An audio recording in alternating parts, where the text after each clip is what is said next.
Welcome back. This afternoon you're listening to the Todd Laborowitz Show, Real Estate Radio on Salem Broadcast Network, WRC 1260 AM. I am your host, Todd Laborowitz.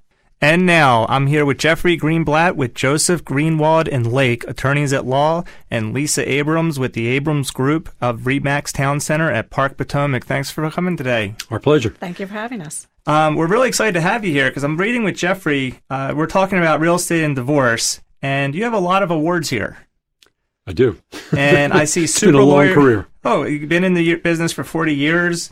You've handled cases involving complex divorce, custody, visitations, alimony, domestic violence, and more. Super Lawyers Magazine, ever since 2007, has selected you. Also, Bethesda Magazine, you've been featured in that magazine for the top 25 divorce lawyers in 2010 and also 2013. And what's this other one with... let's see, it's the best lawyers in America. I mean, that's been going on from 2010 to 11, 12, and 13. Which one's your favorite award? They're all pretty wonderful to have. It's nice to be recognized for all the hard work that I've done. That's great. I really appreciate you being here It's my and pleasure. to have you here.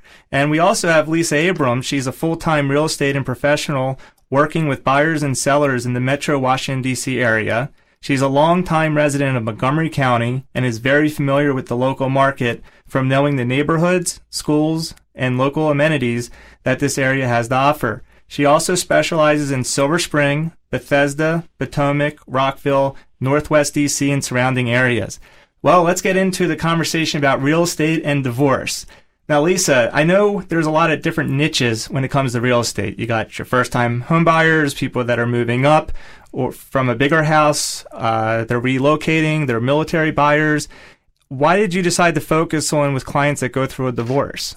Well, I've gone through it myself as well, so I understand the complexities of what it's like to go through a divorce and what's involved, the emotions that are involved, and I know I can relate to the clients when they're going through this. And so I focus on them because it's not just a regular transaction. There's a lot of arguing with it. There's a lot of splitting of the assets and just the emotional side of it. I find when I'm working with couples going through a divorce, typically if the wife says yes, the husband will say no, and vice versa. So if you've never gone through it and you don't understand the emotions that go into this, it's very difficult because you almost have to be a therapist. You almost have to feel their needs and their emotions and help them through that and work with them on that. It's not a typical transaction. Lisa hit the nail on the head. She's absolutely right. The emotional component, if you don't understand that, you're dead in the water. Mm-hmm. Wow. So you need someone to guide you through the process. Right. And that's where you two both come in. Right. And it's an emotional roller coaster when you go through a divorce. And one day you feel great, my life is starting over again. And then one phone call, one memory, something will set you off, and then it's, and you're up and down. It's not a smooth, easy transaction. There's a lot of hand-holding, and you have to understand what they're going through.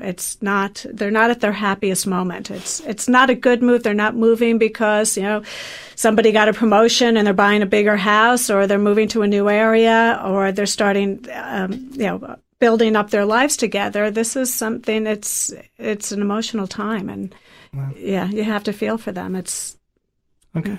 Now, question is, when someone decides to separate, and I've seen some cases where the husband and wife the husband will move into the basement, or the husband will move out.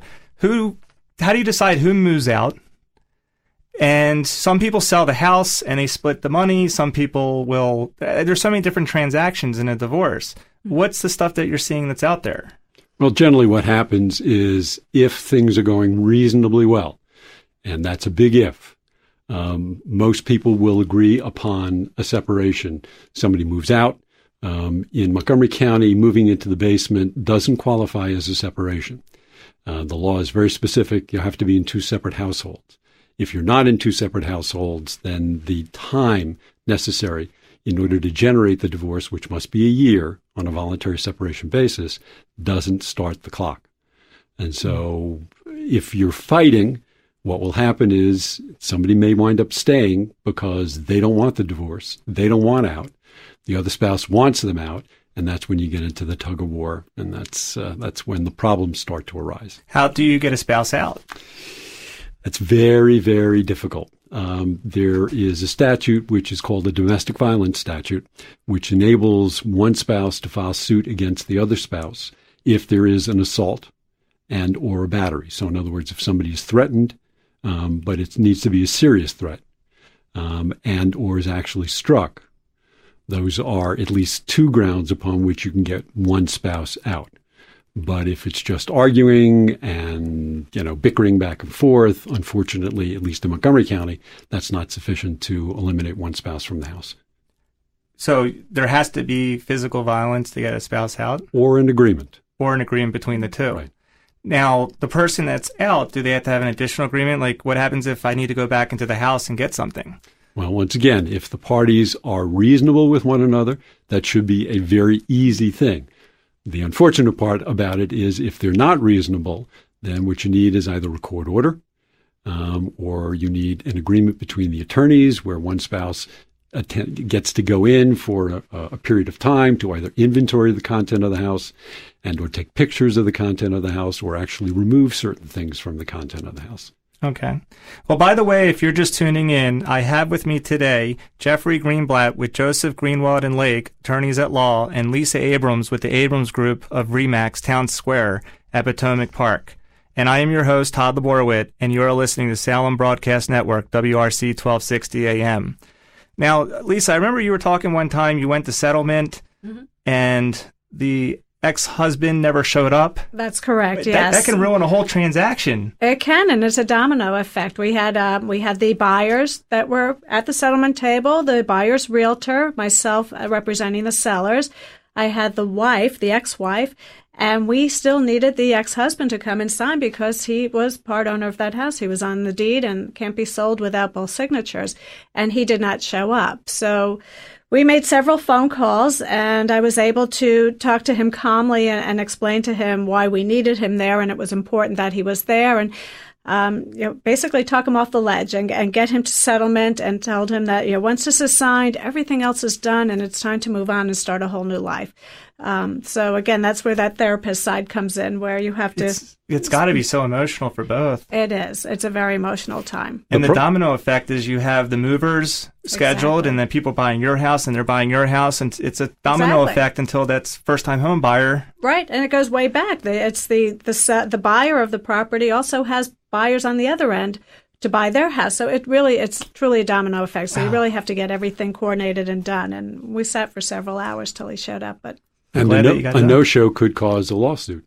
How so? Because the seller has a contract. Mm-hmm. Contract is now breached by one spouse not showing up, which exposes both spouses to being sued by the seller for breach of contract. Wow, I didn't see it that way. Okay. Yeah. Well, what we want to move into is a call to action for our listeners. And what I'd like to offer you, our listeners, is the opportunity to find out what your house is worth and also get some information about your scenario and put you in touch with Jeffrey Greenblat at Joseph Greenwald and Lake. And if you're also interested in knowing how much your house is worth, I can put you in touch with Lisa Abrams with the Abrams Group of RE/MAX Town Square at Park Potomac. And all what I need you to do is call or text me at 301-467-8444.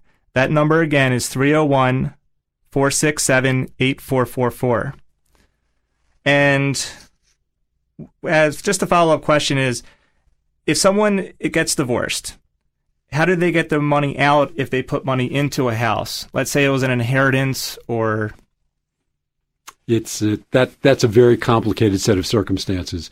In premarital property, it's owned by the individuals prior to the marriage. If they purchase the property after the marriage, the person that puts premarital money in asks the court to give it back to them before the property actually gets divided.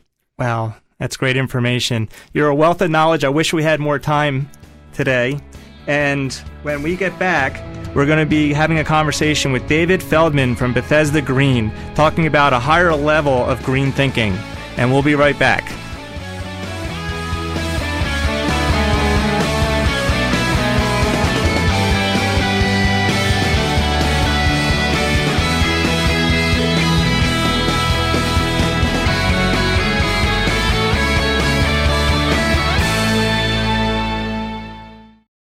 You don't go through life with a paralyzing fear every time you have a financial transaction. So why is applying for a mortgage so scary? At Topaz Mortgage with Todd Laborwit, it is about educating and empowering you to get from point A to point B. Todd provides you with his exact closing cost, best interest rate, then invites you to shop around. Plus, if you call with questions, Todd picks up with the answers. Learn more at whytopaz.com. They are industry experts that care. Topaz Mortgage, NMLS 131548, licensed by the Virginia State Corporation Commission, MC 5344, Washington, D.C., MLB 131548, Maryland 18330, Todd Laborwit, NMLS 131497.